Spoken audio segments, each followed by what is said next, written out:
A little girl got kicked out of a store for stealing milk, but when a millionaire saw what she did, next, the entire town was left speechless. It was a cold evening. In a small town, the grocery store lights flickered as the last few customers shopped quietly. Suddenly, a tiny girl, no more than 8 years old, ran through the door clutching a small bottle of milk. Her eyes were red, her cheeks streaked with tears. The shopkeeper's shout echoed across the store. "Hey, stop that thief!" Everyone turned. The little girl froze near the counter, trembling. Her hands shook as she tried to explain. "Please, sir, I wasn't stealing. My baby brother is hungry. I just needed milk." But before she could say another word, a woman rushed in, her aunt. Her face twisted with anger and shame. "You useless child," she yelled, grabbing the girl by her arm. The customers watched silently as the aunt dragged her out. The little girl's small voice pleaded, "Auntie, please.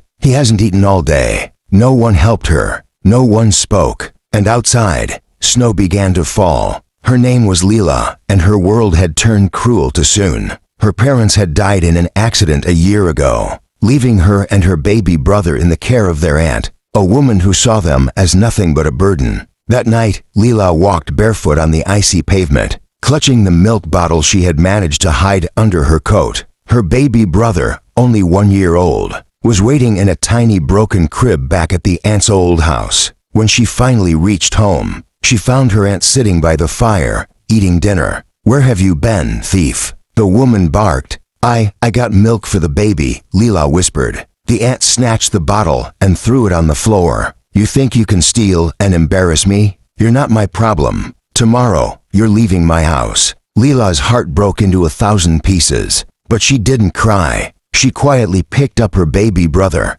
wrapped him in a thin blanket, and whispered, "Don't worry, Tommy. I'll find us a better place." The next morning, Leela walked down the road holding her brother tightly. She didn't know where she was going. The town was still half asleep, and the cold wind cut through her tiny frame. A black luxury car slowed down beside her. The window rolled down, revealing a man in his 40s wearing an expensive coat and a kind expression. "Hey, little one," he said softly.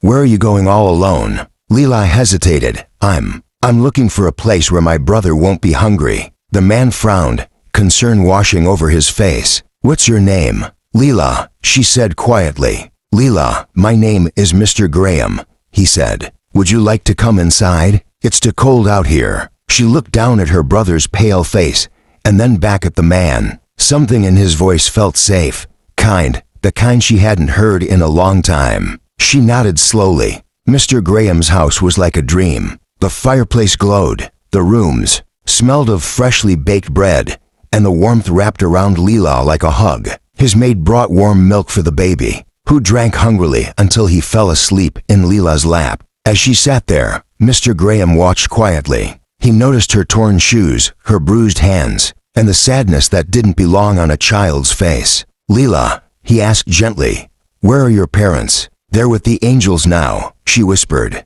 "We live with Auntie, but she doesn't like us much." Mr. Graham's eyes darkened. He had once known the pain of losing family too. His wife had passed away years ago, and he had no children. Seeing Leela and her brother stirred something deep inside him, something that had been empty for too long. Meanwhile, in town, the gossip spread like wildfire. That little thief from yesterday, she was seen getting into a rich man's car. The store owner, feeling guilty, told the full story to the police. She said she needed milk for her baby brother. Maybe I should have listened. Mr. Graham, after hearing everything, decided to visit the store himself. "I'd like to pay for the milk she took," he said calmly. The shopkeeper apologized, but Mr. Graham only smiled slightly. "No apology needed. But next time, sir, try kindness before judgment." The words hit like thunder. Every customer went silent. When Leela's aunt heard that a millionaire had taken the children in,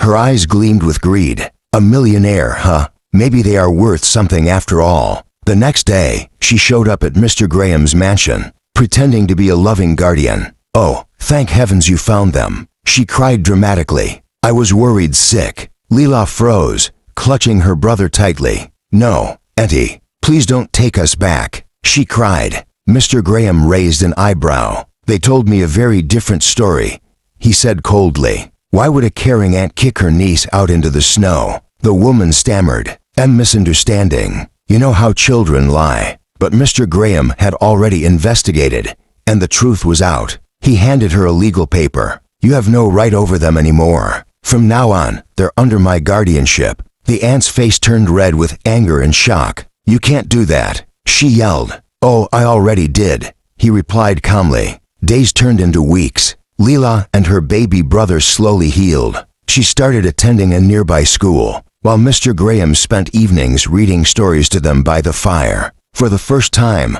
laughter filled the mansion again. The emptiness that had haunted Mr. Graham's heart began to fade. One evening, he handed Leela a small box. Inside was a silver pendant shaped like a heart. "This was my daughter's," he said softly. "She would have been your age." Tears welled in Leela's eyes. "I'll take care of it, sir. Forever." Mr. Graham smiled. "No, Leela. Call me Grandpa." She threw her arms around him, whispering, "Thank you, Grandpa." The story spread across town, not as a tale of theft, but as a story of kindness. People who had once turned away from Leela now came to visit, offering toys, clothes, and even donations for children like her. The grocery store owner started a new sign outside his shop. "Before you judge, ask their story." Even the aunt, humiliated and alone, realized too late what she had lost. But Leela never hated her. "I forgive you," she said once when she met her again, "because anger only hurts the one who holds it." Years later, Leela grew into a confident, kind young woman. Her brother became strong and bright, and Mr. Graham, the lonely millionaire, finally found the family he thought he'd lost forever. At the same store where her life had changed, Leela opened a small foundation, the Warm Milk Project, helping poor children who couldn't afford food. The same storekeeper smiled proudly as he helped her hang the sign. When people asked her why she started it, she simply said, "Because one act of kindness can change someone's entire story." And as the sun set behind the town, Mr. Graham's voice echoed gently in her heart. Sometimes the smallest hands hold the biggest courage. Never judge people by what you see. Sometimes behind their silence is a struggle you can't imagine, and one small act of kindness can rewrite their fate forever.